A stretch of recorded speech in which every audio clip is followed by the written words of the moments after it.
Hey, this is Jeff Jarrett, the king of the mountain and founder of Global Force Wrestling, and you're listening to WNS Podcast. You're listening to the official Wrestling News Source Podcast. For all of your information, go to WrestlingNewsSource.com or check us out on Facebook by searching WrestlingNewsSource.com or WNS Podcast. You can also find us on YouTube, Twitter, Stitcher, and iTunes by searching Wrestling News Source Podcast or WNS Podcast. Now being broadcast in over 45 different countries, here are your hosts, Daniel Herron, Tyler Abear, and Doug. That's right. What's up, everyone? I am Daniel Herron. I'm Tyler Abear. I'm Doug. And we welcome you to episode 226 of the official podcast for WrestlingNewsSource.com. For all of your information, go to WrestlingNewsSource.com. Check us out on Facebook, WrestlingNewsSource.com. You can find us on Facebook, WNS Podcast, on YouTube, WNS Video, and on iTunes, Wrestling News Source Podcast. We're also on Stitcher, Beyond Pod, and Player.fm. Just search Wrestling News Source Podcast to find us. You can follow the podcast on Twitter at WNS Podcast. Daniel's at WNS_Daniel, and Tyler's at Tyler_Aber. There you go. So welcome to the show. Got tons to talk about this week. Got feedback. Going to talk about Payback. Going to talk about Raw. Going to talk about NXT Takeover. Going to talk about Ring of Honor, Lucha Underground, all that good stuff and more. But first, how you guys doing?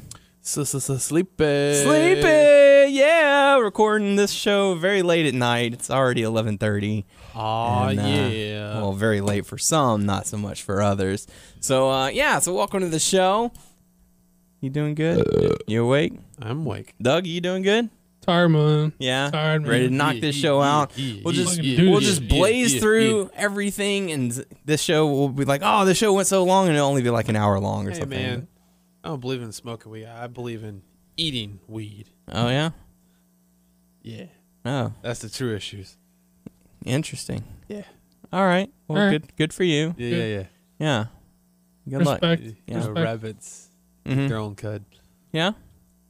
So, let's dive into some feedback, because Spitting some weird shit. Abear's a little I've been loopy watching right some now. YouTube videos, okay? Yeah. The dangers of YouTube. Watch responsibly. So let's dive into some feedback. First bit of feedback we have is from Jamie saying, Dean Ambrose did shove Seth a little bit as he went past. It's not much, but it's something. So, although I could have sworn that he did not whenever he walked by. But, oh well, that's last week. Let's not dwell too much in the past, shall we? Anyways, but thanks for the feedback. We certainly appreciate you listening. Next bit of feedback we have is from Julian saying, well, he's wanting us to sing it, I guess. We got to hear feedback. Okay. No. All right. Well, he wanted it, but no. Why are we singing it? That's just what he's saying. We got to hear feedback X3, meaning 3 times. So there you go. That was some great feed. No. All right, saying interesting show as usual. I think it's hard not to concur with the picks for the pay-per-view. That's not the gimmick, man. That's because not the gimmick. WWE kind of books themselves into a corner. I think it would be great to see a triple threat tag elimination chamber match for the tag titles. What do you guys think? Also, the cut on Bryan's forehead came from his match with Sheamus a little while ago, and the Macho Mandow thing is probably to sell Macho Man merch because Sandow is wearing Macho Man shirts, not Macho Mandow shirts. And lastly, I'm sure it's been asked before, but who are your favorite wrestlers of all time? Wow, that's a lot of questions. Lots of stuff. What was to the dive first in. one? What do you think about a triple threat tag team elimination chamber match for the tag titles? Wouldn't it be more than triple threat? No, I guess he's saying, what do you think about a triple threat? 3-team elimination chamber match? As opposed to what they're doing with the 6 teams? Oh, you mean with like they start with 3 teams already in there, and then the other half of the teams are the pods? I'm fucking confused, bro. I don't know what's going on. Yeah, I don't either. Maybe you start with 2 in the ring, and then the pod opens, and someone else joins the match. I don't know either. This probably makes sense if like We it wasn't tired. like at midnight, and like Yeah. we were like, what's going on? So, I can probably read this in the morning and be just fine. I have no idea what it's supposed to mean right now, though. do you think that the Mandow thing is to sell Macho Man merch? No? All right. How about who is your favorite wrestler, or who are your favorite wrestlers of all time? I mean, I'm like everybody in the world. I like Daniel Bryan a lot. I'm like everybody in the world. I like Shinsuke Nakamura a lot. I'm like, I like Dusty Rhodes a lot. I don't know. Those are some guys. What do you guys think? I'm trying to make sense of the other Elimination Chamber? Yeah. Tyler, who are some of your favorite wrestlers of all the times? Dude, I like a lot of people. Yeah. I like. I still have love for him, even though I don't enjoy him that much now. But Chris Jericho, I still have love for him. Yeah. I do like Daniel Bryan. I like Brock Lesnar. Who else? I'm trying to think. Who are you laughing at? I'm laughing at you trying to fix your microphone. You go, yeah, there you go. Now you got it. I couldn't tell. What was Yeah. Elimination Chamber has 4 pods, right? 4 pods, yes, and So 2 start 3 in the ring. teams of it. Yeah. Oh, So one team would start in the chamber, and the other 2 would have their tag partners in a pod. well, how can a match start if the one member of each team would have to start at least, right? That's just what's on It there. seems confusing, man. Now I'm gonna say that. So, Putting the teams in the pods seems like a better idea. Sure. Since that's what they're doing. they just need bigger. Yeah. I'm gonna add Kurt Angle. Kurt Angle. All right. Yeah. I grew up being a fan of Hogan and Austin, Shawn Michaels, The Undertaker, Rock, Dana Bryan, all that good stuff. Hornswoggle. No. Not one bit. So, but yeah, so thanks for the feedback. Thanks for the questions, Julian. We certainly appreciate it. Let's dive into some payback, not feedback, payback that happened this past Sunday. There were actually 2 kickoff matches. The first one was unadvertised. It was R-Truth going up against Stardust. I missed that one. Yeah, it was nothing really special. I don't have nothing for those guys. Yeah, it looks like they're trying to do like the story where Stardust is losing himself and it might revert back to Cody Rhodes. I don't know. Oh, no, he needs the cosmic key.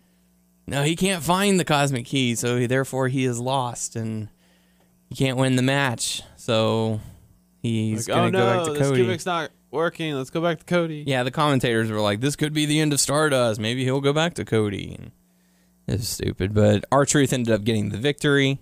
Nothing really to it. The next matchup for the kickoff saw Ascension going up against the Mega Powers. And I know we all picked the Mega Powers to win, or Mini Powers, but they decided to go with Mega Powers. Interesting choice. But I was a little I was a little surprised to see the outcome with the Ascension getting the win. But it does make more sense now that the Ascension are going to be in the Elimination Chamber tag match. Yeah, and then where are the Mega Powers? Where are they at? They were nowhere to be seen, actually, this week on Raw. So yeah, anything to really take away from the matchup, Doug? No, I was a little surprised that the Ascension came out on top as well, but it made a lot more sense once they were added to the Elimination Chamber match. So I get it. Okay. It's fine. So let's dive on into the first matchup of Payback. We got to see Sheamus going up against Dolph Ziggler. I believe we all picked Sheamus to win this one. And yeah, we did get to see Ziggler get his revenge on Sheamus and making him kiss his arse. But nasty headbutt by Ziggler onto Sheamus and cut him open. You thought that he bladed. Yeah, at first I thought he did because every replay that they showed, it looked like he went straight to his forehead and cut. But later that night, we got to see the picture of him getting stitched up, and it was a vertical slice, not a horizontal. So that would be very awkward to do and pull it off well. And so it looks like Ziggler got busted open the hard way, and boy was he bleeding. It was an entertaining matchup, and the finish felt like it came a little sudden because I guess Ziggler was losing a lot of blood and he wanted to get that taken care of. But they undoubtedly called an audible. They went right to the finish after the headbutt. Ziggler didn't even stand up for the bro kick. It was sort of like he kind of just mentioned him, just do it, and Sheamus finished him off. I felt like it was more like a why waste the time of having this guy like come and clean me up and do all this shit just so. Plus, it would seem like more impactful for him to be busted up. But anyway, so just go with it. Yeah, just go with it, finish it up, and head back so I can get cleaned up. Right. So, but Sheamus does end up getting the victory as predicted. So good stuff. Very good match. Yeah. So the next matchup, we got to see another really good matchup. New Day going up against Cesaro and Tyson Kidd in a best of 3 falls matchup. a lot of things to take away from the match. One, these guys put on a really good show. I know a lot of people were saying, man, I wish they would have gotten a lot more time, but I think they did a solid job in the time that they were given. How much more time do they really need, though? They did what they were going to do in the time. Like, more time would have been overkill. Yeah. Like, more time would have been more time just for the sake of more time. They got in everything they were going to want to get in. Exactly. The first fall came fairly sudden. It was very very fast paced, I should say. I should clarify. Cesaro and Kidd getting the first fall, pinning Kofi Kingston. One thing that I cracked up on, though, was Xavier Woods hopping up on the apron going, come on, it's my turn to get in. Free bird rule. We're trying to, this is how we're playing it. And the ref shooting him down saying, no, you're not in the match. They're in the match. So you need to stand down. But what was it? He was also saying that they're the muscle, I'm the brain. Or he said something. Yeah. Big E's the muscle. Kofi's the agility. And I'm the brain. I planned it all, baby. Something like that. Something to that degree.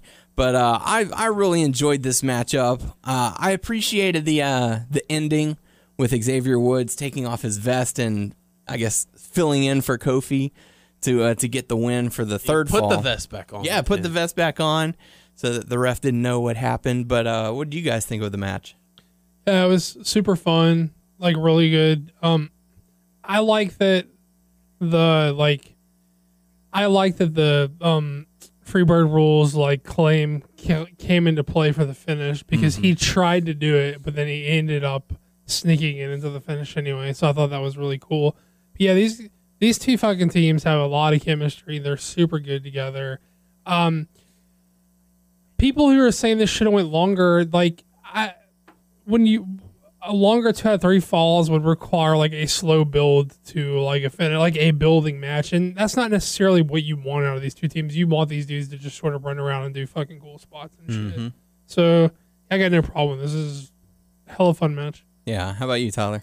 Oh yeah, it was highly enjoyable, and like I now love, not just now, but a while back I love the New Day. All their stuff that they.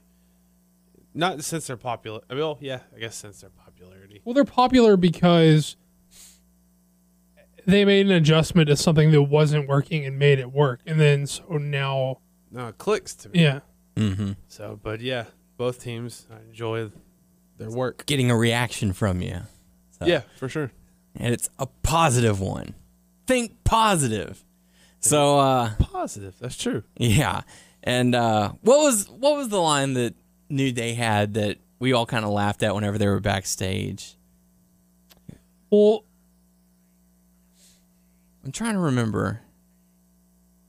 I don't think it was the line. I think what it was is they were celebrating their win with like toasting milk or whatever in champagne glasses, and they said, "Hey man, we're role models. We don't spit. We don't curse, and we don't complain." And then when they told him about the Elimination Chamber match, they spit, cursed, and complained like right after. Whatever. I think it was more of that than it was a specific line. You think? I want to say that it was something like Big E said, and it was like that's wrong or something. Oh no, because he's like when they said that. I guess Big E said whatever they said it was Elimination Chamber, like, and they said the teams that would be in the positive. It's like we're too big. Like we couldn't fit in the thing. We can't fit in the pod. We're too big. So they're definitely establishing their characters. They're doing a great job. But she's got a point. He's a big motherfucker to be in that pod with someone. I wouldn't else. want to be stuck in a pod with him. No, you kidding me? It's a big dude. That is a big dude. So after that, we got to see Bray Wyatt going up against Ryback. This match I felt started out a little slow, but that's the kind of pace that Ryback tends to work. He's not exactly the quickest guy. I mean, he can work a quick pace, but they did pick it up later on in the matchup. It looked like. And it was also reported later on that Ryback possibly suffered a broken rib during the match from the running senton off the apron onto the mat. But was it a legit injury or was it just selling? Oh, it's hard to tell, especially since they had him go out there and wrestle Sheamus the very next night. But he didn't look like he missed a step in the Sheamus match. No. I mean, that might have just been a painkiller or something. But, I mean, you could tell from that moment, once it happened, he was in a lot of pain, and even though he toughed it out and kept doing, the high spot, like he even jumped off the top rope, but. Well, see, the reason I would question if it was selling or a legitimate injury is because that was the story of the match. Mm-hmm. And it's possible that it's both. It's possible that it was the story of the match and he happened to get hurt while he was doing it. But Bray hit the big senton off the apron, which played into him missing the splash off the turn. Or maybe he even hit it, but he still sold afterwards. Yeah. And then the finish was they pulled the padding off the turnbuckle and he hit his side into it. So it's like 3 big moves that culminated in his loss all in the same area. Very questionable. I'm not saying he could. It looked pretty fucking impactful. So he could have just been hurt. Yeah. But it was definitely the story of the match. It might have been the intent and accidental cause of a broken rib. Sure. So plus that fucking nasty lariat from Bray on the outside. Oh yeah. Where he was like he was selling. But I guess he was looking between his legs, and then, like, as Ryback makes the corner or whatever, he just... Wham! Yeah. So, good stuff. But Bray Wyatt finally gets a win on a pay-per-view after... It's been a while. Yeah, all the matches up until this point have been dope so far. Mm-hmm. And it makes me wonder, like, what do they have planned for Bray Wyatt next? Like, is he going to do more cryptic stuff, and then we're going to have the big reveal? He's always going to do cryptic stuff. Well, yeah, but it's like... are we just going to get a copy and paste of the Ryback thing, of the Undertaker thing, where he's just talking about a particular person, and then, a couple weeks before pay-per-view, he announces who it is, and then they fight? Well, Harper and Rowan back together. You think they're going to put him back with Bray? That'd be nice. I think that would be a wise decision to make, but we'll have to see. I don't know. Maybe it was like we went out and saw the world for what it is, and we prefer being with you.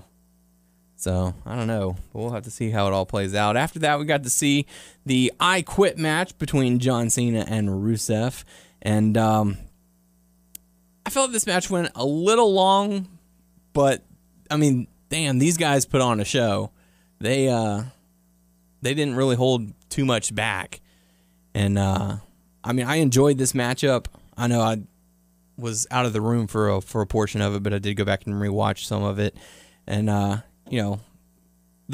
felt like the pyro thing was a little cheesy, the pyro spot, especially since for sure they made like the padding openly visible for whenever they did that spot, but that's neither here nor there. What I did not like was the finish, because in the refs' eyes, you have to be the one to say, I quit.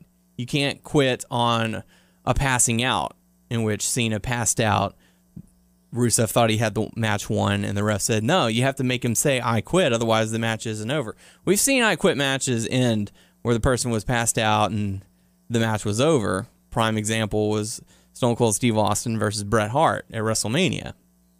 But times have changed, whatever. It's referee's discretion. That's fine. But when John Cena puts Rusev in the STF and Lana quits for him, for Rusev, and the referee accepts that, that's where I have the issue. Yeah, it's an inconsistent finish. It's real inconsistent that if Cena passes out, then he's fine. But if Lana quits on behalf of Rusev, then that's the end. That's real inconsistent. I didn't think it was too long. I just thought it was too much of it was like a cut and paste of all these John Cena no DQ I quit type matches. Last man standing, I quit match. So it was like a cut and paste of all the big spots during this, because they did the pyro thing from the Orton match where they teased the pyro. They did use the object in the STF thing that he's done before. They even took the top rope off. It was just all these moments that you've seen. A highlight reel. It was all the big spots in those matches put into one match, and so it was very. It was very much a match you've seen without being the match you've seen. It was the highlights of the matches you've seen compacted into one. Yeah. And I didn't like the finish. not so much that it was specifically Rusev losing. I mean, although I did not like that, but we all knew the way in which they did it. Yeah, it was inconsistent. Even if he was saying "I quit" in Bulgarian, that's not for the referee to take someone else's word on. Like, he either needs to understand Bulgarian or Rusev needs to say it in English. Yeah, I mean, he's got to show me his Rosetta Stone certificate that he understands Bulgarian. Right. So, and he said I quit. Yeah, and similar to the Last Man Standing match, this is why I feel like the match draws out too long, is because they'll do like a clothesline. Ask him, ref. Okay. Hey, what do you say, Cena? You want to give up? No. Okay, he said no. Get back to action. Oh, I'm gonna throw him into the barricade now. Ask him. What do you say, Cena? Well, I think a lot of that was Rusev playing for he. He was being a cocky ass, and he was like saying, "Oh yeah, fucking ask him." Like, he there were a few times in particular that Rusev like demanded that he be asked. Mm-hmm. So I think a lot of that was played for heat. And that and that's fine, but I just feel like it just draws it out so much whenever you're doing it so frequently. But I mean, other than that, I didn't have too many issues with the matchup. I thought it was a fine match, and like you said, it was sort of you've seen this match before, but not all together. Right. So hopefully it's the end. Probably not. But I don't know. Maybe. But Cena does end up getting the victory. As America stands tall. That's right. USA all the way. So after that, we got to see some tag team action featuring the Divas. Naomi and Tamina going up against the Bellas. I think everyone knew that the outcome of this matchup. Naomi and Tamina end up getting the victory. Anything to really take away from the match? It was really bad. Yeah, their timing was off, but at least they got through it. So after that, we got to see Neville going up against Barrett, King Barrett, Wade Barrett, Bad News Barrett, however you want to call him. King Bad News. King Bad News. This one was more focused on the leg of Neville, where it seemed like he injured himself. I couldn't tell if it was. This is another one where it's like, was it legit or was it storyline purpose? It was selling for Neville. Yeah. So, I mean, the match ends in a count out with Barrett taking the loss, not really caring about it. It's fine. But anything to take away from the matchup itself? No, it wasn't very good, which is disappointing because these guys had really good matches. Mm-hmm. It is for sure the worst match they've had together, and that's before you get to the count out finish. So I guess it's a way to not have to beat Neville again without having to pin Barrett. I get that, but then just don't do the match. So now he has a claim to the U.S. title and the Intercontinental title, so he's going to be the one to unify the titles. Yeah. I just need to move on. It's the man that the referees forgot. I don't know. So after that, we got the main event of the evening, the Fatal 4-Way, Randy Orton, Roman Reigns, Seth Rollins, Dean Ambrose, to determine the WWE World Heavyweight Champion. First initial thoughts on this matchup?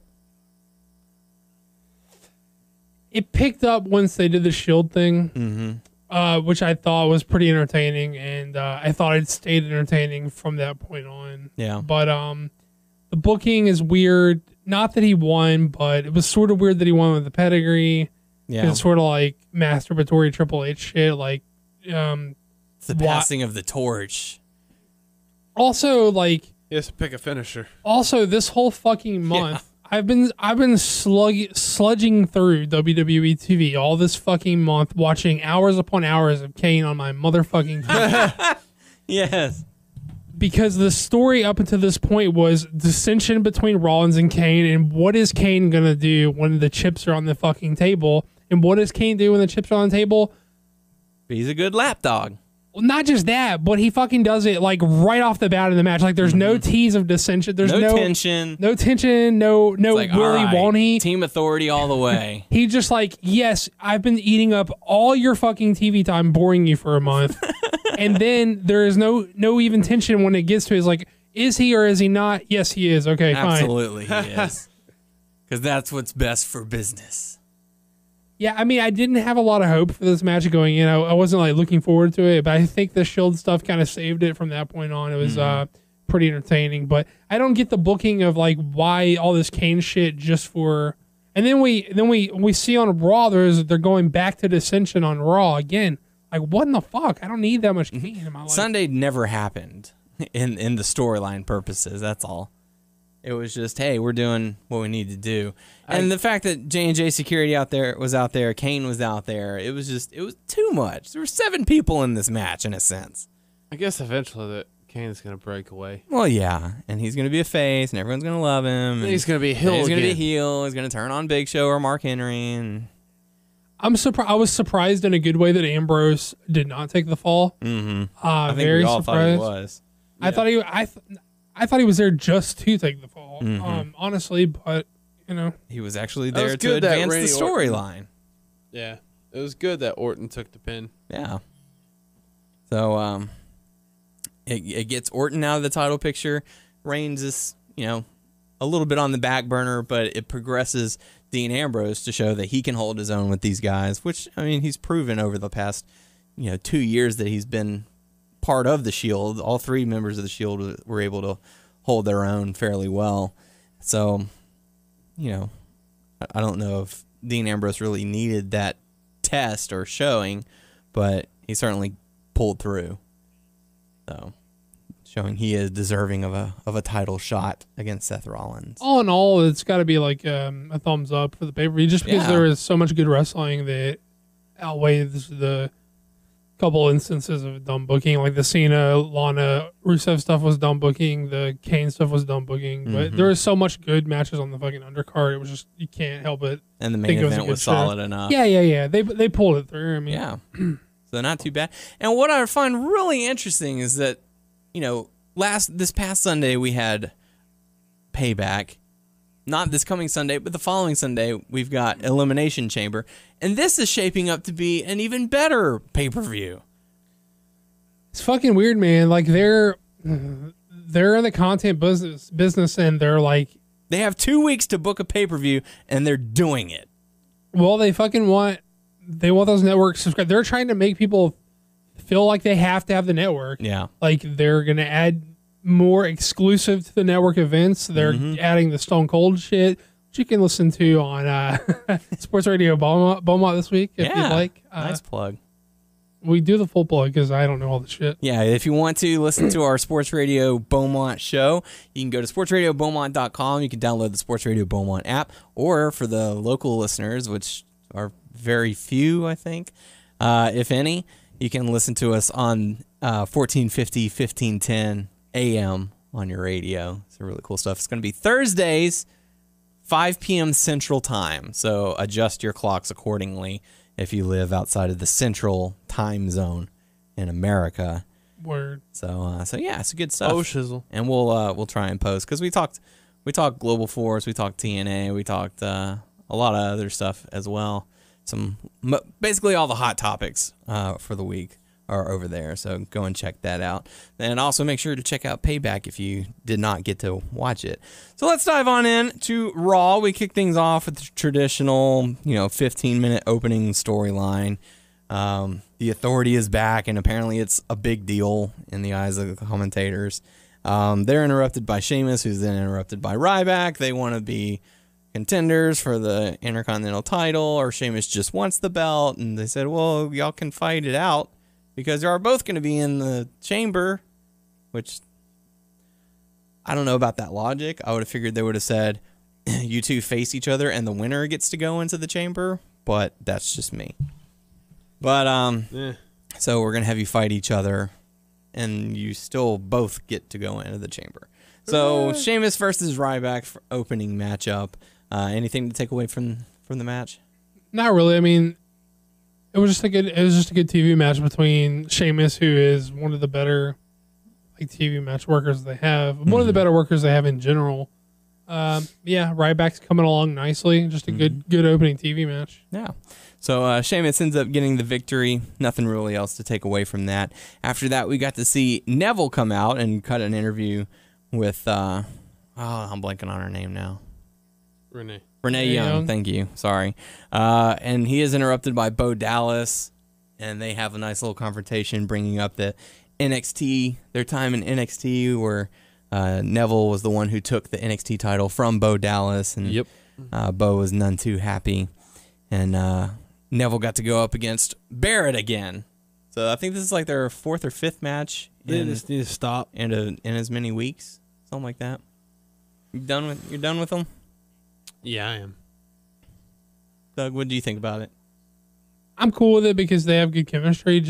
I think they've had good matches. I mean, the pay-per-view match sucked, but that's been the exception so far to them, just because the majority of the matches they've had have been really good. My thing more so is that they feel like afraid to put either of the two over the other one very strongly. So it's very hard to. They're trying to elevate both guys, but they're going up against one another. Yeah. Another weird thing is how. It felt weird that they were overplaying the height thing from Neville. Like, he was talking about how short he was, but Dallas was talking about how short he was. Isn't it weird to? Yeah, because he's like, I'm not the biggest guy in the world, but he's fucking ripped to shreds. Yeah. He's just a little on the short side. And then Bo Dallas talked about his height too. Mm-hmm. Isn't it weird to talk about someone's height when they're so fucking jacked? Like, in the context of being little, like, should you really be talking crap on this guy? Yeah, this dude's fucking shredded to the fucking gills, dude. He's gonna rip you in fucking half. Bo Dallas can't talk about anybody being little. Not like, it won't matter how little you are when you're on the ground. You know? It's almost like Vince himself is like conflicted over he's short but he's muscular. It's like no, he's fucking ripped to the fucking gills. I don't get it, or do I? He's not little, man. Even if he is, I don't know how short or how tall he is actually, but it feels weird to make a deal about it when he's so fucking jacked, right? Yeah. Like, don't call him little. He's fucking ripped as shit. Let's see. He's 5'10". It's not fucking short. I'm like 5'11". I mean, does that seem about right?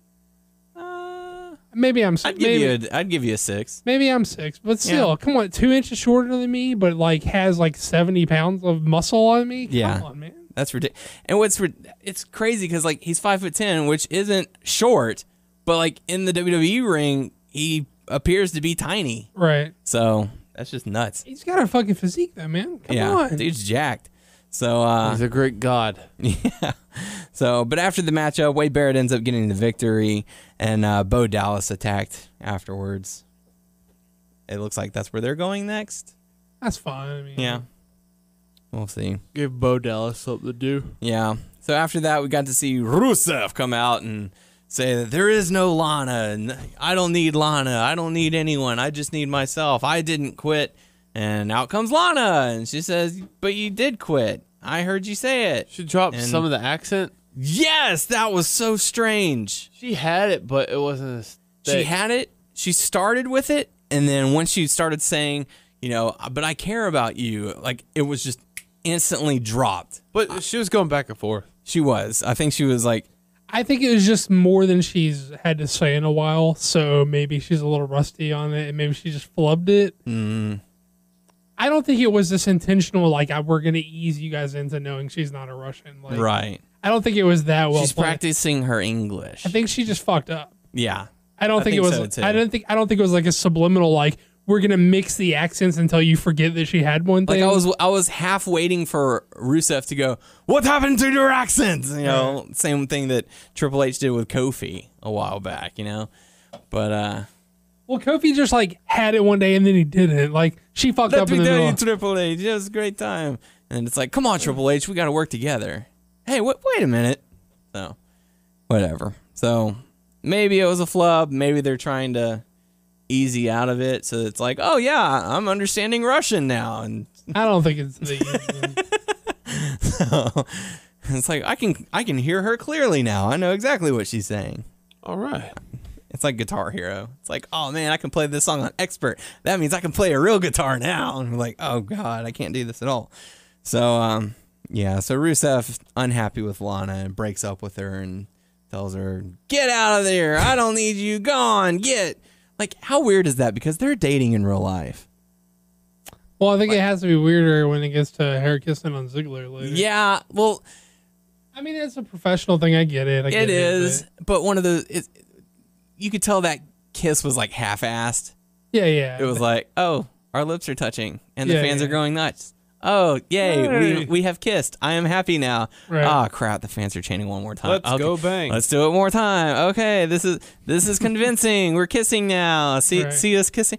Like, where is like the Dolph Ziggler, AJ Lee, like full on, like we're trying to commit osmosis and bond our lips together, kind of like make out. That's kind of what I was expecting, but we didn't get it. I think Rusev probably would have killed him for real. Maybe he's more afraid of Rusev than Punk. I don't know. He's like, listen, I'll let you kiss her, but don't you dare stick your tongue down her throat. So, really interesting stuff. Doesn't Dolph have like an amateur wrestling background? Yeah. This is before Punk was like advanced in his jiu-jitsu, so maybe fucking Dolph's like, yo, I'll just ground and pound that fool. Take him down, ground and pound. That's right. So Rusev breaks up with Lana. Tears are shed, and the crowd's so bummed. They want Lana. So after that, we got to see Bray Wyatt go up against Dean Ambrose, and this match was put together after Dean Ambrose cut off a little celebration backstage with the Authority, saying, "Hey, man, I'll still let you fight me if you want, because I mean, technically, I beat you, so you need the rematch. You need to beat me." But I'll only go up against you if you put the title up for grabs. So that's how we got this match. They put Dean Ambrose in a match with Bray Wyatt later on that night, and it happened here. And the match ended with J&J Security providing a distraction, which allowed Bray Wyatt to get the win. So anything to really take away from that other than that? Or did I pretty much cover it?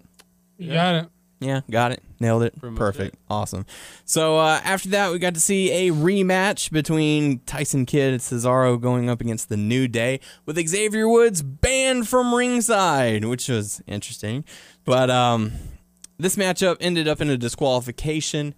Take us through the match, because I can't remember a whole lot about it. I'm sorry, I was responding to text. Tag match? What? Read it, Abraham. I'm lost. It's Kid and Cesaro versus the New Day. No. They just played up off of the fucking match from the night before. They had a fun little match, and then they just sent all the fucking teams that I assume were all going to be in the Elimination Chamber out in fucking Raw to do dives on everybody. Yeah, we got Lucha Dragons, Ascension, Los Matadores, Primetime Players, New Day, and Kid and Cesaro. Yeah, I like that they exercised restraint in leaving Harper and Rowan out, because we talk about this fucking shit about building a separate contender. So, like, let them beat the fucking other jobber teams. Like, in the meantime, A lot of people were saying, why Los Matadores? Why these guys? So you can build another fucking contender. Exactly. This is the perfect example. You bitch about like you complain about a tag like scene. Like, let them develop a tag scene. Let them develop another contender without having to beat or lose to the other teams in the match. Yeah. So that way it establishes. I praise their restraint and not putting them in there with the other guys. Yeah, they're actually thinking ahead, thinking forward for once. So it's good to see. After that, we got to see John Cena's open challenge for the U.S. title. Did his little promo speech about the importance of the U.S. title, saying, you want some, come get some. And Kevin Owens answers the call, so to speak. They don't have a match. But how awesome was it to see Kevin Owens on Raw? It was pretty cool. His music's shitty and his new music. Yeah. I'm sure he'll get some in no time. Or maybe they'll keep it the same and it'll just grow on you. Like, has Dean Ambrose or Seth Rollins' theme grown on you? I've always had, of all the people we have problems with music-wise, Rollins' music is the one that bugs me the least. But I don't like Ambrose's music very much. It's just very generic. Yeah, I don't like, who else that bugs me a whole lot? I don't know. Steens is just not very good. Like, Sami Zayn is fucking awesome. It fits his personality and it's fucking catchy. And it's not like everyone in NXT has shitty music. A lot of them have cool music in NXT. Sasha Banks has a cool theme. Fucking Enzo and fucking Big Cass have a cool thing. They do their own fucking thing, or Enzo does at least, right? His favorite tag team, the ones that had the belt. The ones Blake and Murphy. Yeah. You shouldn't have told him. You should have let him squirm a little bit. Like he wants to make a joke about NXT. Let's see how much he's watching it. No. Pac's music is cool, and Neville's music is cool. I wasn't trying to be like a lead. Yeah. It just came out that way. Neville's good. It's like different and cool, Mm-hmm. but Owens just sucks. I'm digging Finn Balor's as well. I dig it more whenever he's got the war paint on. If it's more, I don't like when he does the Behold my greatness. I even like Bailey's. I mean, like hers works too. Mm-hmm. They have a lot of good themes down there. Yeah, Owens just sucks. He needs a new theme. Yep. I think that lessened the impact. Like when you come out to not cool music, it's like starting at a disadvantage.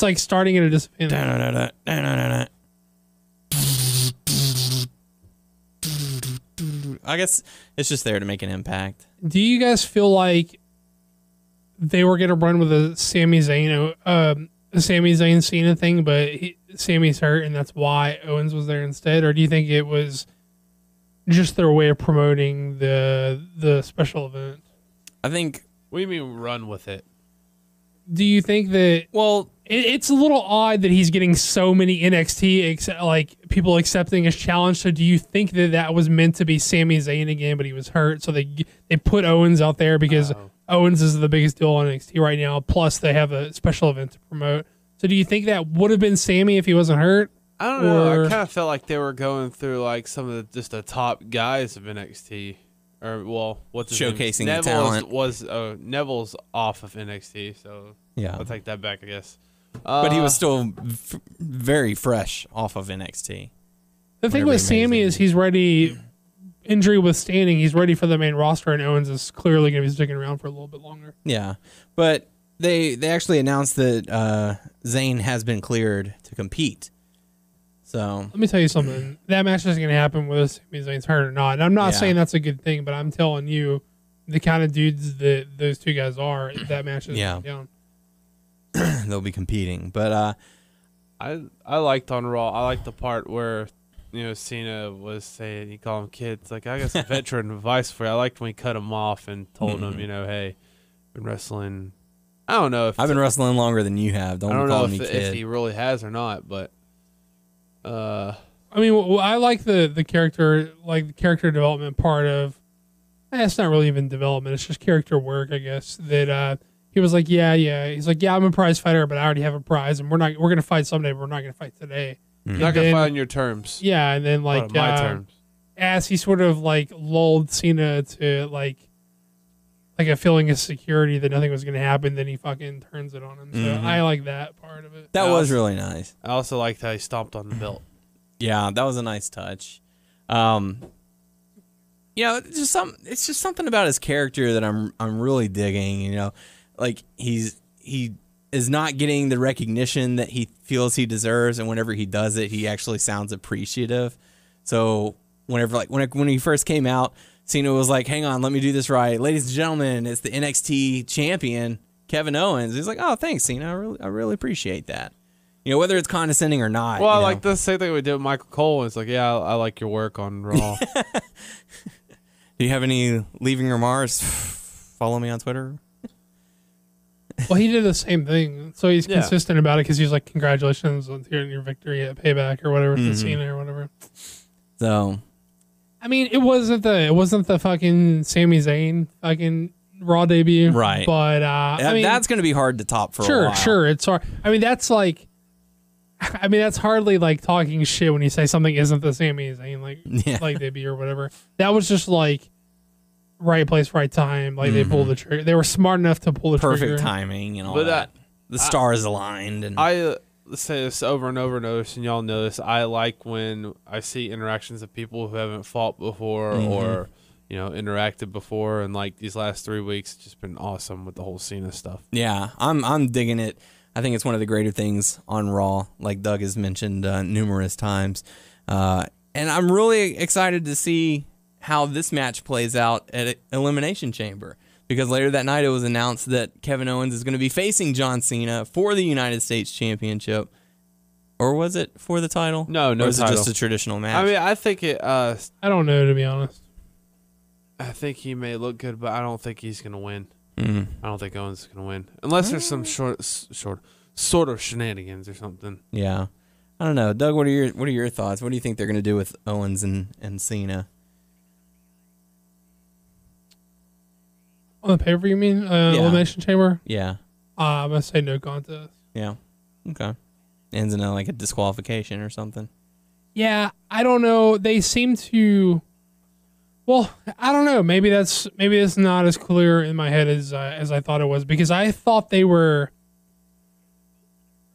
into debuting NXT guys or showcasing NXT guys in a light that was not completely unfavorable, that made them look competitive, but ultimately still made them look like a step down from the guys on the main roster. But I mean, Owens got the fucking one up on Cena, so that's a pretty big deal. Yeah. So obviously that's not a match now, so that's still a little bit different. But it would seem weird to call Owens up just to beat him. It would feel really out of place for him to beat Cena. Yeah. I don't know. I can't see. I don't know. It'll be interesting to say the least to see what they decide to do with this. I know there's talks that Zayn is ready to go up to the main roster, and that Owens is going to stay in NXT for a while.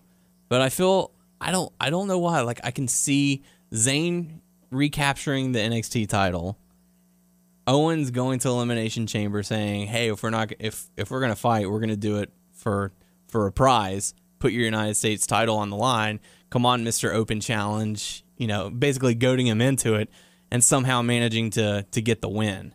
See, I don't know that I see that. See, the whole you bringing up Sami Zayn is why I is more along the lines of what I brought up earlier. I was thinking, was this Sami Zayn spot all along, and then they're filling Owens in because Sami's still hurt, or they don't want to push it with him being hurt before the big show. So I could easily see this on Raw being Sami Zayn, and then Cena giving him a shot at the pay-per-view for the belt after he loses to Owens at the pay-per-view to sort of send him off to the main roster, right? With him and Owens' business having been finished, you know what I mean? Mm-hmm. So I don't know. I don't see them trading places like that though. Yeah. Plus, there's also all that talk of is a match really going to go down with Sami at the pay-per-view? Is it? Oh yeah. Is it in question? Yeah. Well, they're saying the event or whatever. Yeah. They're saying that he passed the physical tests and all that, so he was cleared to compete. But I don't know. We'll have to see. What about you, Tyler? What do you think they're going to do between Owens and Cena? Well, there was all those rumors about them doing something to make the internet fans and NXT fans shit their pants if the Sami Zayn match wasn't going to go down. That's when all those rumors of Joe debuting against Owens was running rampant and stuff. So plus they had that Joe posted that picture on his Instagram of him looking fucking all jacked up since he looks like he's in good shape and stuff. He's holding that medicine ball and stuff. Yeah. So that was when all those rumors. It's the only medicine I need. Yeah. So who knows, man? Who knows? Yeah, I'm saying I don't know what's going to happen between. I would like for. I know it's not going to happen, but I would like for Owens to beat Cena.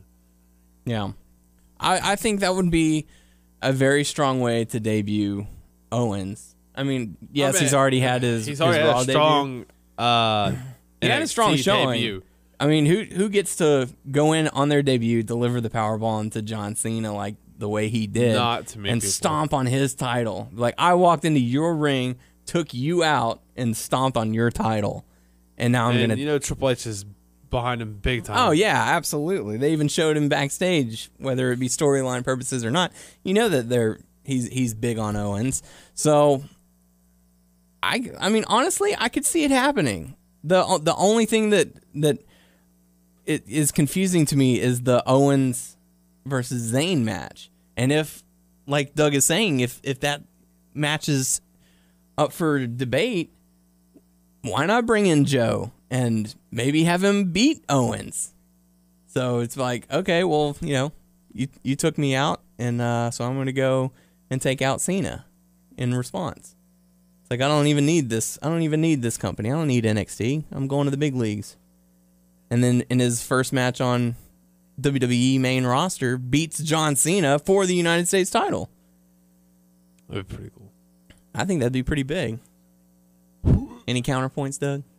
No? Sorry, I had to do a thing. Oh, that's fine. So, yeah, but we'll have to see how it all plays out. But after that, we did get to see Ziggler in a quick match against Stardust. Ziggler ends up getting the victory, and Cole is telling him, hey, you're going to be the final combatant in the Intercontinental title Elimination Chamber match. So congratulations, kid. And Ziggler's like, well, I guess, chicks really do dig scars. And then Lana comes out and gives Ziggler that awkward kiss we were talking about. And Rusev comes out and he's unhappy. Yeah, twice. So Rusev then attacks Ziggler, and Ziggler ends up getting the upper hand after Lana slaps Rusev. And they go away hand in hand together, happy once again. So after that, we got to see Harper and Rowan teaming up to go up against Fandango and Zack Ryder, which if that's any implication, the match won't last too long. Harper and Rowan end up getting the victory. Anything to really take away from it? Nah, it's just a showcase for those dudes. Yeah. Like we sort of touched on this with the keeping them built separately for an eventual contendership. Be good stuff. So after that, we got to see Nikki Bella going up against Naomi for the Divas Championship, and Brie Bella was actually banned from ringside thanks to Stephanie McMahon. The one thing I'm confused about is, okay, Tamina, your girl's in a championship match. Why are you costing her the match? In a blatant disqualification. Yeah, Nikki had the upper hand. She's pissed off. I mean, that's fine and everything. Take it out on her after the match or something, Beat that bitch ass. I don't know. And the fact that Naomi wasn't even bummed about it, it's like, hey, you cost me my championship, but I don't care because I'm bad now. Now we're gonna fuck shit up. Yeah, pretty much. So, I don't get it. But anything to take away from it? Nope. No, Doug. Nope. Except for the lights change. She steps. Yeah, those shoes, those strange shoes, always changing on us. So yeah, that takes us. That technically was the main event of the night. After that, we got the Rollins Architect of a Dream ceremony and a nice video package that apparently Kane says he put together. Further solidifying their broman ship that's going on. I'm just waiting for that other shit to drop. That match is coming sometime. Yep. It's going to be bad. Yeah, man. It's not going to be a great match either. That's what's sad. So put the title on the line. I don't know. Ambrose comes out and brawls with Seth Rollins and gets the upper hand, and J&J security gets taken out, and Ambrose has got Rollins on the cinder blocks, which whatever. It's so hokey for the cinder blocks to be there. But anyways, so Ambrose is granted a championship match against Seth Rollins at Elimination Chamber. Anything to take away from that? All right. Nah. So there you go. That's how we close out Raw. Done Payback, done Raw. Let's talk some NXT Takeover while we can, because it's going to be taking place Wednesday night. Although if you're listening to this on Thursday or Friday, as you're hearing this, as you're listening to this, go to the WWE Network and check out NXT Takeover and see if our picks match up with what's going on. I don't know. Do we want to do like official predictions, or we just want to talk about the matches? Sure, we can do picks. All right. Why not? Why not? So, they'll either hear this if they listen to this show as it comes out, it'll be like Wednesday afternoon, it'll be an hour before the show, and if not, then it'll be out of date. But who gives a fuck? Why not? Let's just do it. So, should we do the jingle or no? Yeah, let's do it. The dude at the beginning wanted us to do the jingle. All right. Well, in that case, we got to hear those picks. We got to hear those picks. We got to hear those picks. NXT taking place this Wednesday, or this past Wednesday, whenever you might be listening, or the Wednesday that it happened in May of 2015, for those of you who are listening way off into the future. Thanks for listening. Thanks for coming back to this episode. So let's talk about the first matchup on the card, allegedly. Aliens of the future. Yes.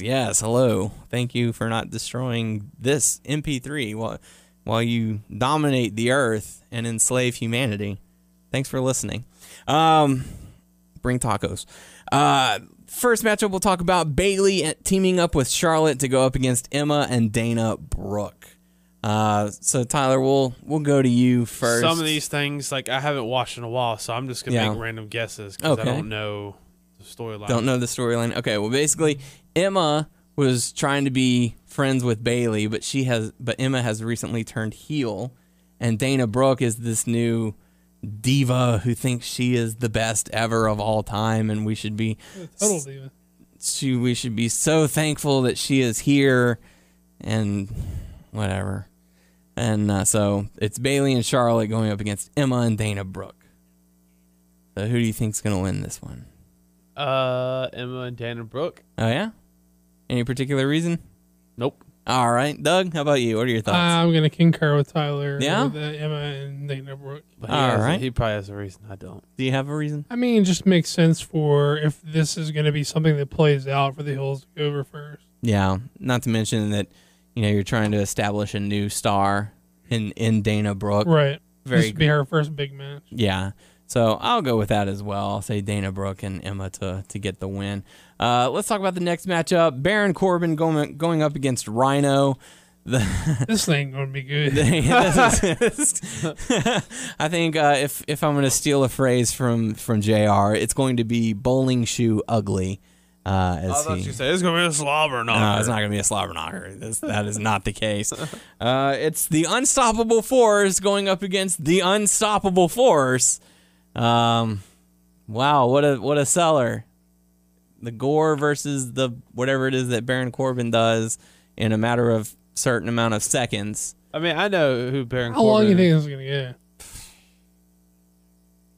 get? 4 minutes. I think that's fairly generous.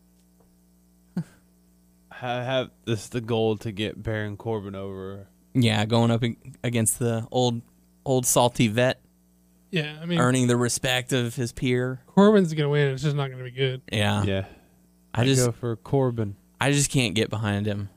He's very limited.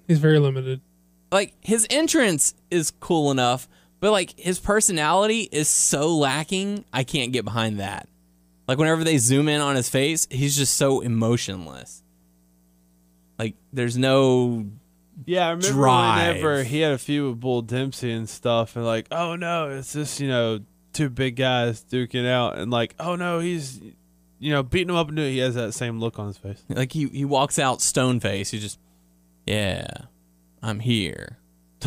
My lights are on. Let's do this. Now that light's off. Now that light's off. Now all the lights are on me. And I'm going to walk. Yeah. Like, that's the feeling I get. That's what he's going through his head. Not like, come on, let's do this. Check your It's just, face. Yeah, here I am. So, anyway, all three of us in favor of Baron Corbin to win? Yes? Yeah. Yes. Okay. So there you go. So after that, we talk about the number one contendership match. Finn Balor versus Tyler Breeze versus Hideo Itami, allegedly, since there's talks that Hideo is out with an injury. So might just be a singles competition, or do you think they'll throw in a third?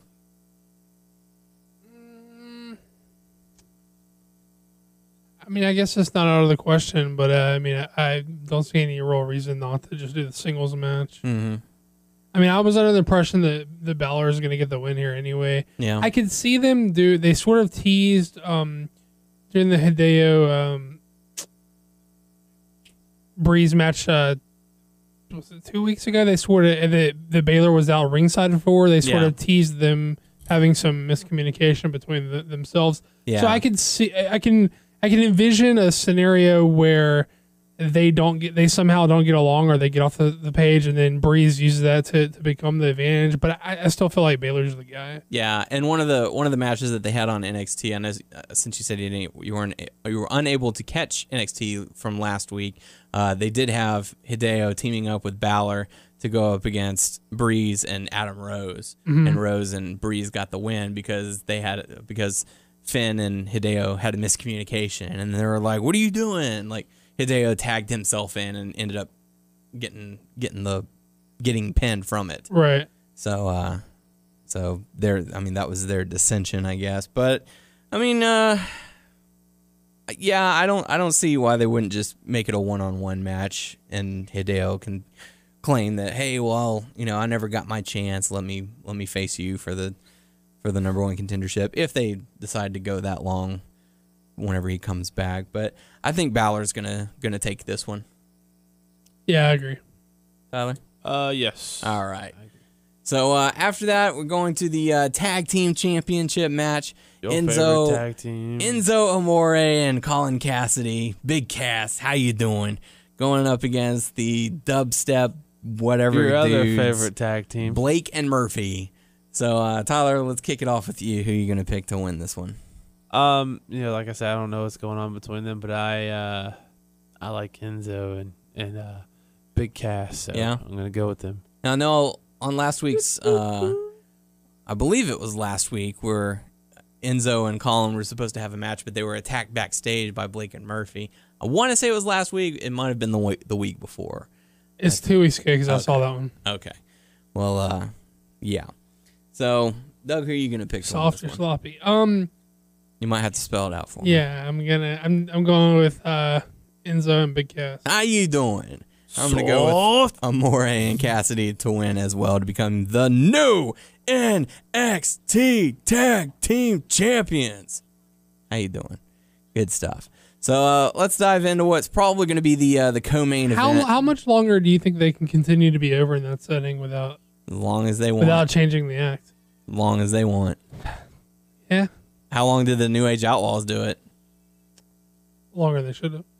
I mean, it's still over today, so yeah, you gotta give them that. But all right, let's dive into the NXT Women's Championship. Sasha Banks versus Becky Lynch.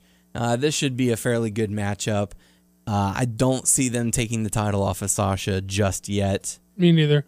She's got a lot going for her. She's definitely proving her worth and doing a good job holding on to that Women's Championship. So I'm going to say Sasha retains. Same. Sasha retains. Same. All right. Good stuff. So that'll take us into the NXT Championship match. Sami Zayn versus Kevin Owens for the title. And, this is where it all breaks down, where I'm not too sure of what they're going to do. We don't know the full status of Sami Zayn, the health concerns, what they planned for Kevin Owens now that he's going to be in an Elimination Chamber match. Or not. He's going to be at Elimination Chamber in a match. So, I don't know. Doug, we'll start with you and gauge your thoughts. I guess it was rumored that Sami may not be 100%. You're saying now it's rumored that he is. I mean, not necessarily 100%, not 100%, but he's cleared to go. And I heard that he was not cleared to go. Now we're hearing that he is cleared to go. I think regardless of if Sami competes or not, like Owens is walking out with that belt. If they try like a surprise, if Sami gets beat down and then Owens says this is fucking too easy, I open challenge, and Samoa Joe walks out, I think Owens is leaving with the belt. I mean, if Sami and Owens have a fucking classic match, I think Owens is walking out with the belt. I don't envision a scenario that Owens is not walking out with the belt. Cena comes out and beats him for the NXT Championship. That maybe. It's like, all right, you took from me, now I'm going to take from you. You took my NXT title, I'm taking your US title. Switch. Double switch. Even if Cena goes down there, I think Owens wins. Yeah. All right. Well, I mean, you can envision a scenario where Cena is like fighting for the honor of Sami Zayn, who he injured or whatever. Yeah, that'd be pretty good. So you're picking Kevin Owens to win. Tyler, how about you? Same. All right. Yeah, I guess I'll go with Kevin Owens on this one to win, but I don't know. I'm just curious as to what they would do with Kevin Owens at Elimination Chamber. It'll be interesting to see. He's gonna beat Cena's ass. Sure, let's do it. Let's go with that. So those were some great picks. Those are some great picks. Those are some great picks. So there you go. You guys want to talk about Ring of Honor? Sure. All right, y'all guys go ahead. I was unable to catch it. Well, I didn't see the TV this week, but I saw War of the Worlds Night 1 and Global Wars Night 1. You want to talk about TV first? I didn't see it. Yeah. I got all the results. I will try my best to see what I remember of it. The first match of the TV tapings was like ACH versus Adam Page. And I've seen not too much of ACH. I've seen a few things, probably 3 or 4 matches. He's one talented guy. Yeah, I like him a lot. He's just a really high flyer, cocky guy, but I know he's supposed to be the face in this match. There's some stuff that he did that was really cool, but I cannot think of it. I'm blanking right now. It's super late. I'm assuming ACH won. I didn't see the TV. Oh wow! Now I'm blanking. I'll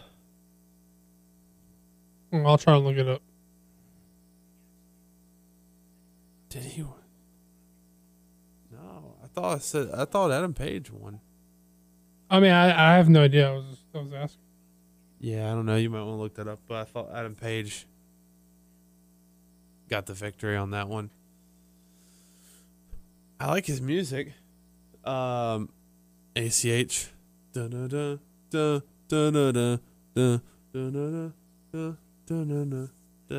ACH is actually from Austin, Texas, not too far from us.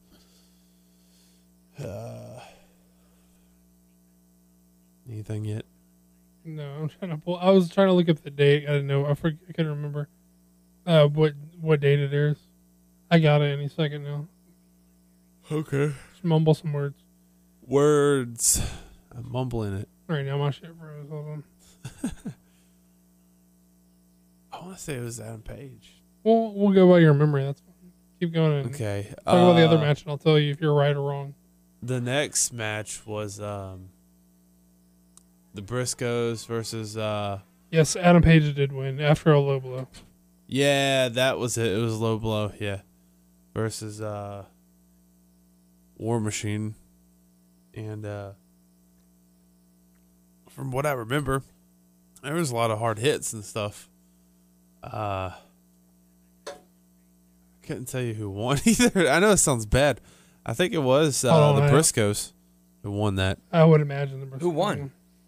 The Briscoes. Yeah, Jay Driller. Yeah. But yeah, I'm probably no help on that. I remember certain things, but that was pretty much that for this week. Hey, why is Steve Corino called King Corino?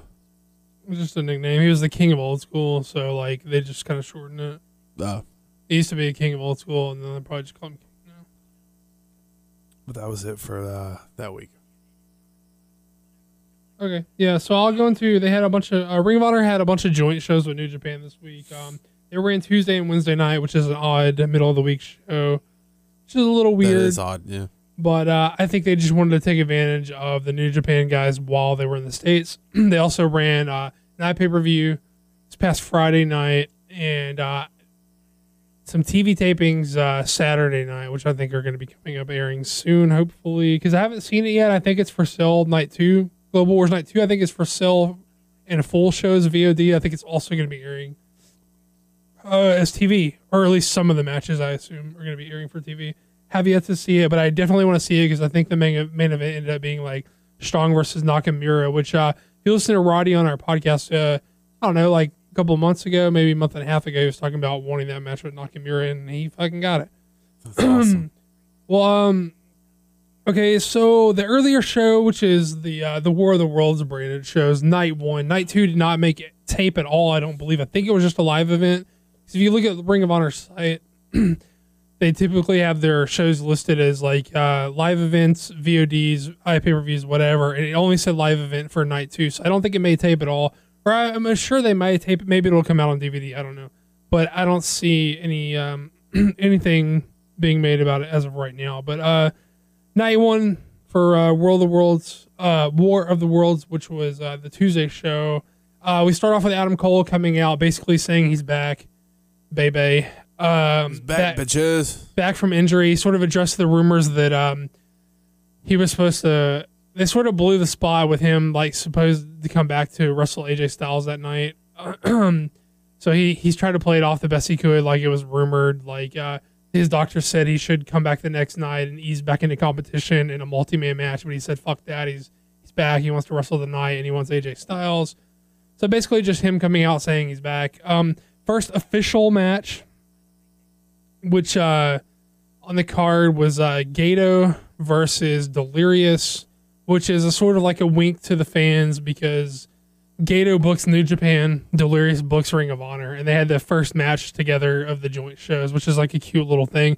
It was short and sweet, just a short little opener. I wonder what was up because I was like, Delirious doesn't really. He comes out every now and then, but not very often. But he books Ring of Honor and Gato books New Japan. So another sort of theme, like you may notice over these shows, is it looks like New Japan was scouting a couple of guys in particular for maybe some rumored spots in the G1 Climax tour this year. And I think it's pretty obvious that it was Roderick Strong and Michael Elgin that they're giving real hard looks at because they wrestled single matches with a bunch of top New Japan talent. So I think that's worth sort of like paying attention to see, where these guys end up, if they're going to be in the G1 or whatever. But next match. What was the next match? Roderick Strong versus Kishido. Next match was super good. Roderick was there with a ton of fucking intensity. You could tell this guy wants that G1 spot, and you could tell he came to fucking get it. Yeah. It was a good fucking match. Kishida's good. Kushida did this cool thing all over I saw 2 of the 4 shows. I think we'll eventually be able to see 3 of the 4.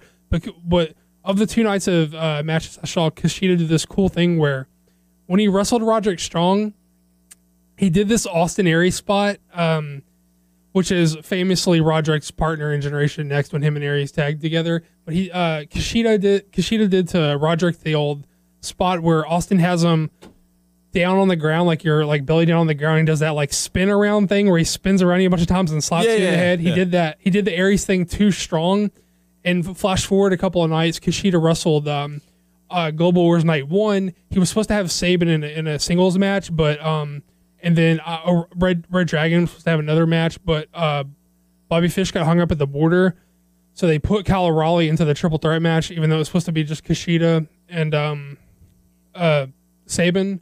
But Kushida did he did a Shelly spot to Sabin, who they were partners in Motor City Machine Guns, and who Shelly is Kushida's current partner in the Time Splitters. So he did this cool fucking theme over the week of like doing the guys' significant tag team partner moves to them. So he did like Shelly's like skull fuck to both of the dudes in the triple threat match. So it was just a cute little thing where he was like showing the guys' tag partners like spots to them in matches, which was kind of cool. I appreciated it. That seems cool.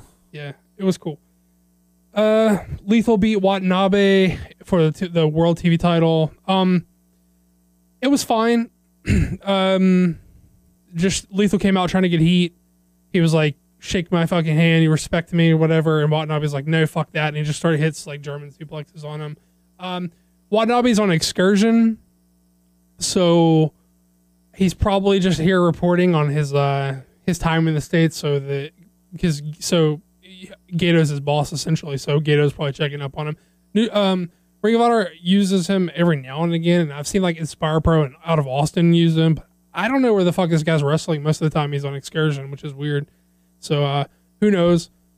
But yeah, it was a fine match. Probably the best Watanabe match I've seen, but I haven't seen a ton of them because again, I don't know where the fuck he's wrestling other than occasionally for Ring of Honor and some Inspire Pro shows that I haven't even seen. Three-way match, we got the Bucks versus the Kingdom versus the Addiction. I mean, the thing about this is they're all tag champs. Obviously, Ring of Honor. Addiction's the ROH tag champs. Addiction is... I'm sorry, I said Addiction, didn't I? They're the ROH tag champs. Kingdom is the IWGP heavyweight champs, and the Bucks are the junior tag champs. Dang. And 3 tag champs. yeah, they pinned Bucks pinned Kazarian with the Meltzer driver. It was whatevs. It was fine. I mean, it was more than whatevs. It was a fine match. I mean, whatever. And that was for the titles? No titles. It was just like an exhibition between all the people who had belts or whatever. This is one of Elgin's sort of showcase matches. He wrestled Tetsuya Naito.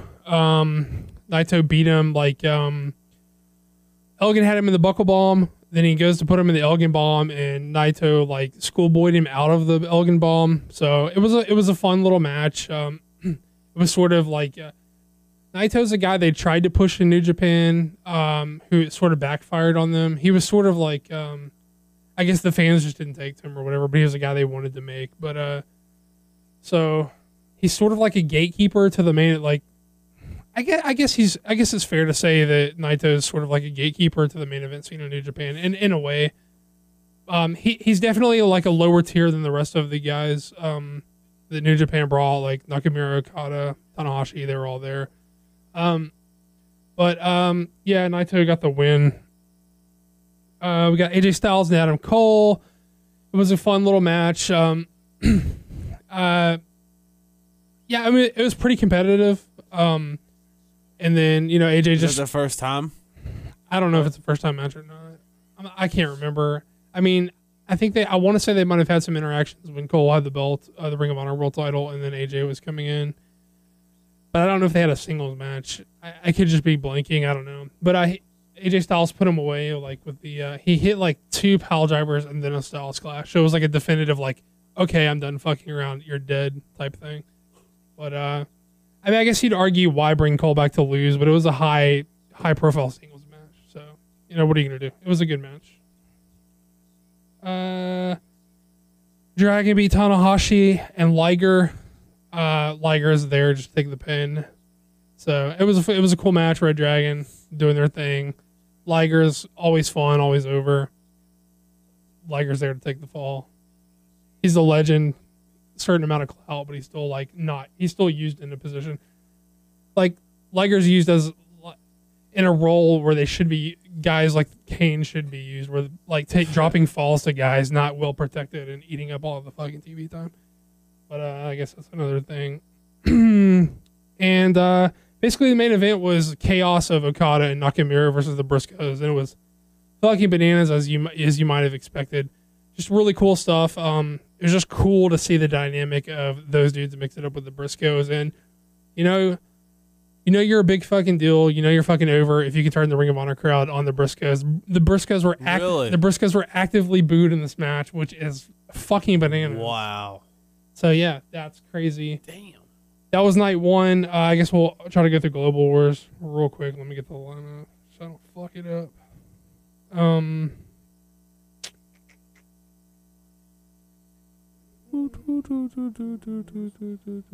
can try to do it off the dome, but I don't want to forget something. Okay, opening match. We had Sauce Young and Watanabe. They lose to Gato and Moose. I think Sauce Young ate the pin. It was sort of a weird dynamic where there was like baby faces and heels on both sides of both companies. So it was like a weird dynamic, but it was just a little opening match. Not much. Obviously, Moose gets the win. He's there. Moose. Yeah. Sabin, Kushida, O'Reilly was the 3-way. I was talking about that a little bit earlier about the whole like Kushida thing. Kushida won. Because I think Kushida was like one of the guys that was there to drop falls to the guys who were trying out for the G1. So I guess he needed a win back here to keep some credibility for like if those guys were going to beat him. Because Elgin beat him later and then Strong beat him, and those are both the guys they were really looking at. So yeah, he beat Sabin there. It was fine. It's for a triple threat. Seidel and Jushin Liger lost to Bennett and Taven. It was sort of weird. Like they did this whole thing where like and they sort of do this in New Japan when they're booking the Kingdom. Like Maria like hypnotizes Liger like he's never seen an attractive woman before, and so like he does this. She like trances him in and like sucks him in, and then she like did the whole like shove his head in her like cleavage thing, and then like rode her around, and then like he check dropped my tits the out ball there. Yeah, it was one of those type things. So it's sort of weird. I get it because they really like her in New Japan, and they sort of use her in that role in New Japan. So I guess you can debate whether you think that's a good use or not or whatever. One of the standout singles matches next, Cedric Alexander versus Kazuchika Okada. Okada gave fucking Alexander the fucking world here. Alexander looked like a world beater. He came up short, but he fucking hit just about everything he had in Okada. And Okada fucking... those matches where like Cena gives a guy like so much, and you're like, damn, Cena's giving that guy a lot. Like that's a big deal for it. That's kind of what this was, but on a on a Ring of Honor New Japan style level. But he came up short. Of course, Okada wasn't coming here to drop fucking falls to Alexander, but he made him look good in the process. And it was a fun match, one of the standout singles matches of the show. We had The Addiction versus The Decade versus Roppongi Vice. This was fine, sort of weird. I don't know why the fucking Decade. Wasn't it? Yeah, I don't know why they were. I don't know. I'm gonna move right on to one of the better matches. Coming back for information, ACH versus Nakamura was fucking very cool. I don't know. It wasn't like the blowaway match. I think a lot of people felt disappointed and let down by it, but because it wasn't like a hyper competitive match. It was. You remember when ACH wrestled AJ Styles, where it was like they had a fun match where ACH got to show off some shit, but they made it clear that he wasn't on AJ's level. Same thing with Nakamura. They're like, he got a good showing, but it was clear that he wasn't on Nakamura's level. They did this fucking, because, Nakamura's so inspired by Michael Jackson. So ACH did this fucking, like, when Nakamura does the come on thing, like, fucking, they almost had, like, a Michael Jackson off where, like, ACH was like, oh, no, come on. And he did, like, the fucking Michael Jackson moves thing. And they just kept one-upping each other with Michael Jackson moves. It was pretty fun. Obviously, Nakamura wins with the Boomerang. No fucking question there. It was just cool to see ACH. Supposedly, he had crazy travel. He missed a flight. They shipped his gear somewhere else. He was wearing like Davey Vega's gear or something, like not his own gear. It was weird. Sucks. Yeah. Lethal beat Naito. It was a world television title match. Not that much. Elgin versus Tanahashi, which is a pretty big deal because Tanahashi's, one of the main guys there. Obviously, he's not beating Tanahashi. Like, we all know that. It was more of like so they could get a look at him. But the match was fine. I preferred the other match. It was whatever. The main event was the Bullet Club versus the Ring of Honor All-Stars. And basically, the fucking Bullet Club was mad over, which is sort of like the Ring of Honor fans were more into the Bullet Club than the Ring of Honor All-Stars, and that's sort of Ring of Honor's own fault because Ring of Honor presents the Bullet Club as babyfaces when they're in town and on their shows. Not to mention they're just over on their own anyways, so it didn't help. But it was sort of a balls to the wall nutso spot fest, and it's like if you like that type of shit, you're gonna fucking love this. And yeah, it was a killer match, killer main event. Overall, from what I've seen 2 of the 4 shows. I'll probably see the third. Either VOD or on TV. Is well worth your money, well worth your time. I thought it was an excellent group of shows and a lot of fun to watch. So I'm going to quit rambling on about them now and let someone else talk about something. Okay. Cool. Cool. What's next on the list there, Hey Bear? Lucha Underground. Since you've taken my spot.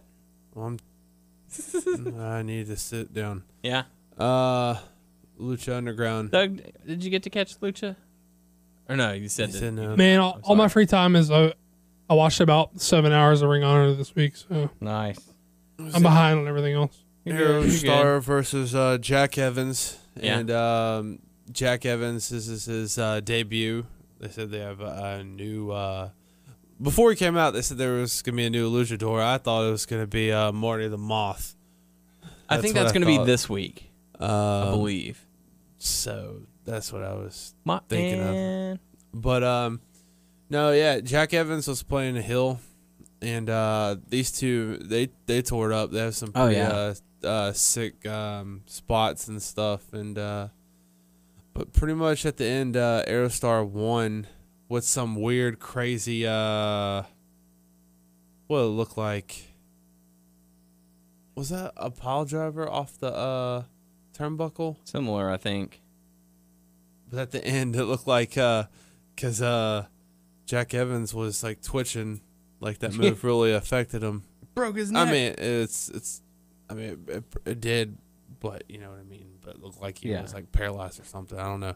But yeah, Aerostar won, and then I may get these in different orders, but I'm just gonna say it. There was a backstage segment where Dario Cueto is talking to his brother in the cage about he spent a lot of money to get these stones.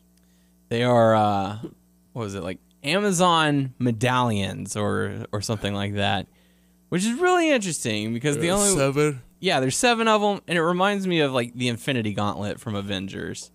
Like, They didn't really show them. Who? The stones. I think they showed 1. I'm not sure. I don't remember. That's the hard thing, because the show comes out on Wednesday, and we have to talk about it that following Tuesday. So, and I don't always get a chance to go back and rewatch it. And, it's tough. Let's see, and then the next match, it was it how many people were in It was there? 7, I believe. 7, 1, 2, It was for 3, the 4, for the 5, first 6, Aztec medallion. 6. Was it 6? 1, 2. I thought it was 3, 7. 4. Oh no, it's 7. You forgot to put the Mac on. Oh no, Mac is on there. Mac, Incuerno, Pentagon, Sexy Star, Killshot, and Phoenix. Oh well. Yeah, that's Don't it. dwell too much on it. I was trying to think of who else was in it. Sorry, I cannot focus right now. So yeah, Phoenix gets the win. Mm-hmm. And This match was, if you like a fast spot fest type of match, definitely check out this match because it was insane what all they were doing. Yeah. I don't know what else to say on that. Yeah, so Phoenix gets the win. And so he gets the medallion. And after this, they show Katrina like in the locker room going up to Phoenix. And I thought, because after he got the medallion, Mm-hmm. I thought it was The Rock or something that Katrina was holding. Yeah. Or something to do with She was messing with his mind, basically. yeah, with I don't know his name. I can't. Mil Muertes. Mm. So I thought it was something to do with that, but I don't know what. Oh yeah, and then there's these 3 guys on top of the locker that jumped down at him. That I don't was even it. remember that part. Yeah, after she left, there's 3 guys. Huh. It's supposed to be, I guess, some sort of ghost or ghouls or something. The demons coming out for him. And then the main event was Hernandez versus Alberto El Patron. This was a #1 contendership match. Yeah, and Hernandez was just dominant in this match, man. One thing that I find really interesting about Lucha is that they've had a #1 contendership match for like the past 3 weeks. You notice that? It was like, oh, we're gonna have a triple threat to determine the #1 contender. Okay, you've won. Now next week you're gonna have to face this person, and the winner of that gets to be the #1 contender. If I was that guy, I'd be like, no way, dude, I won this match. I'm the #1 contender. End of story. Well, last week was, I thought it was. Wait, no, I don't remember. I thought I was about to say El Patron versus Mundo. Mm-hmm. Was that last week? Well, Cueto, Yeah. I mean, I missed this week, but Cueto did the thing where Hernandez was supposed to be in the real #1 contenders match, but then Patron and Mundo came in arguing, saying how they thought they were. And he's like, okay, so you guys 2 have a match, and then you guys face the winner of that, and then that's the #1 contender for Reals or whatever. So I think that's why it probably feels like it's a huge thing. It was kind of strange, but they also had like a backstage segment with Son of Havoc, Son of Havoc, Son of Haggett. Son of Havoc, and who else? Who are the other 2? I can never remember their names. Angelico and Evilise. Sorry. Evilise. Basically, he was telling them that you're gonna have to defend your championships, your trios championships, in a ladder match, and Against the crew. And the lady was like, I can barely walk right now. Well, I can beat him with my. He was like, I can beat him with my fists, and he was like, well, that's great and all, but you're gonna have to win them by climbing a ladder. So best of luck. You know, she was the same woman who wrestled all those matches over Mania weekend and the WWN live like shows or whatever. Do you remember those matches? Not all of them. That's cool. That was though. her. Was she the one who wrestled like after she had lost a family member or something? That's her. Okay. Yeah. Wow. Dang. Okay. Because I remember that. I don't remember too many of the matches though. I just remember it was a good time. She wrestled Jazz. Yeah, that was it. That was crazy.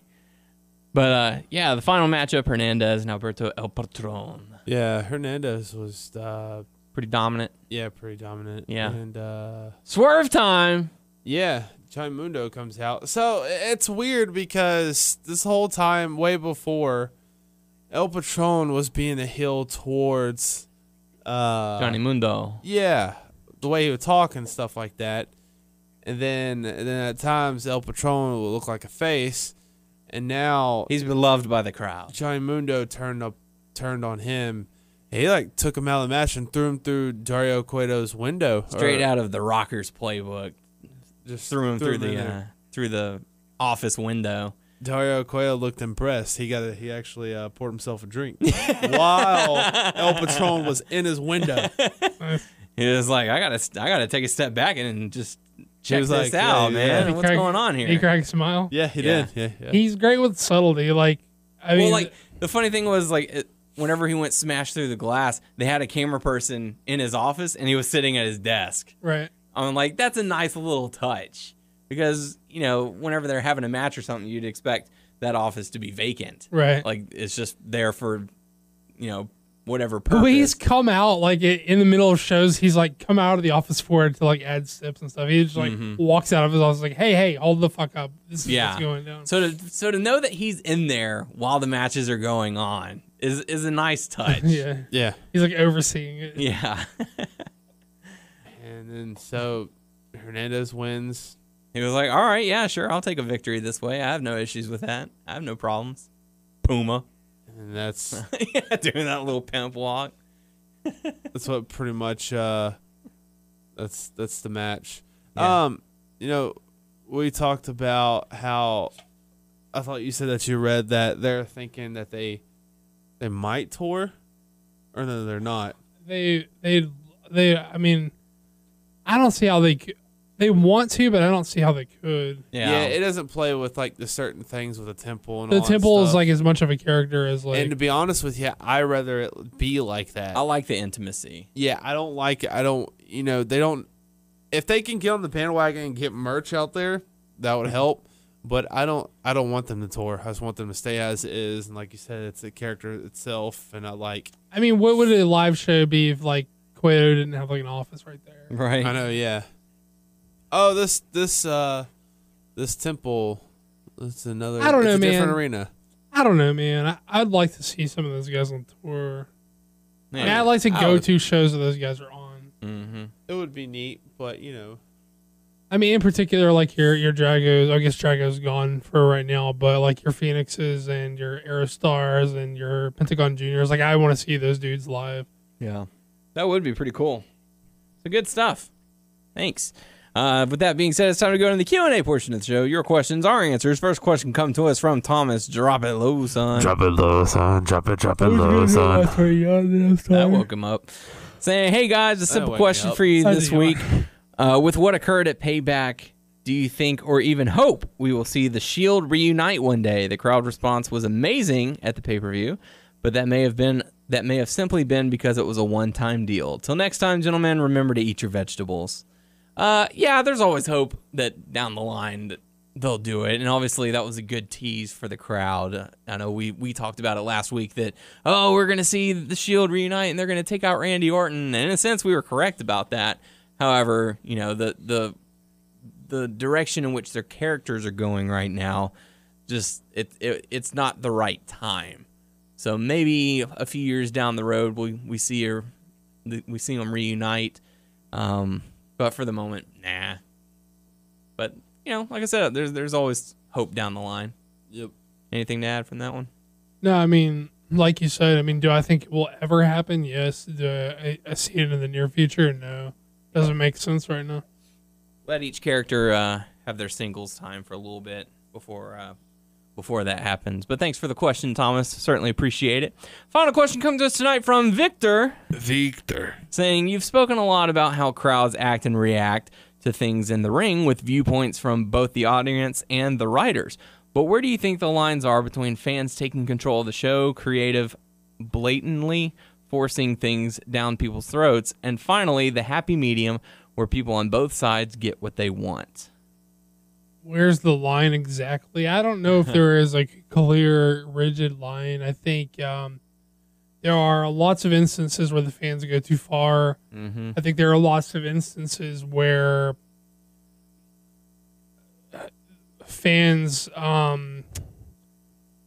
a fan views the product is not taken into consideration either. I think it's gone pretty far on both ways for both sets. My problem has always been if you dislike so much of the show, like why are you there in the first place? Like that's my thing. And I used to be like really, really concerned with personally, I just used to be really concerned with who you cheer and who you boo, but I've softened my stance on that a lot just with the idea that I guess my problem all along was always if we're all in on this, if we all know this is a work and you know that the desired reaction of the heel is to be booed and you appreciate his work, then why aren't you booing him to let him know he's doing an effective job at his job? Mm-hmm. And if you appreciate that babyface, like why, and you know this isn't a work, so it's not like the member of your local sports team is a jerk, but you still want to cheer him because he's a local team. It's not like that. So if the babyface, you like him and appreciate him, then you cheer him. And if the why are you cheering the heel that you like? I guess I could never reconcile it in my head. Like, why don't just boo him? Because you know that it's a work. So why not give him the effect he's looking for if you appreciate his work? Was always my ideal. And it's something I got hung up on for a while. I guess there's an argument to be made that if you're cheering the babyface and booing the heel, that it could get mixed up with who you're actually supporting. If you're trying to show support for one of the guys and not the other, I guess that's a possibility, but I don't know. My problem is just like, if you dislike so much, why are you there in the first place? And my problem was always like, taking over the show overlooks some guys who are doing well and are working hard and are actually doing good things, and you're sort of like disregarding their hard work for your overall dissatisfaction with the product.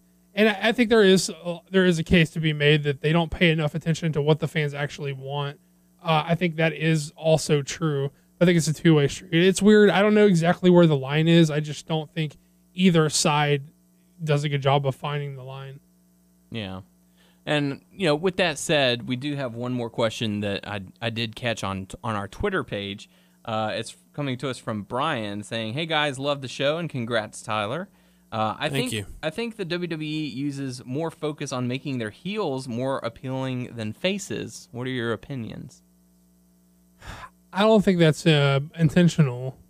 I just think that the crowd is more interested in cheering people who aren't presented the way they like to present their baby faces. Yeah, like, a lot.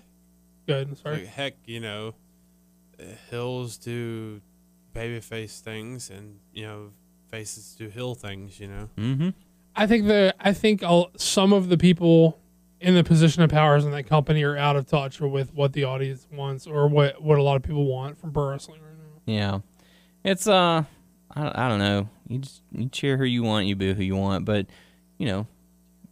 as long as you're giving a reaction that's not distracting from the show itself, you're doing okay. So, but there you go. Thanks for the questions. Make sure to submit your questions on our Facebook page, WNS Podcast, our YouTube page, WNS Video.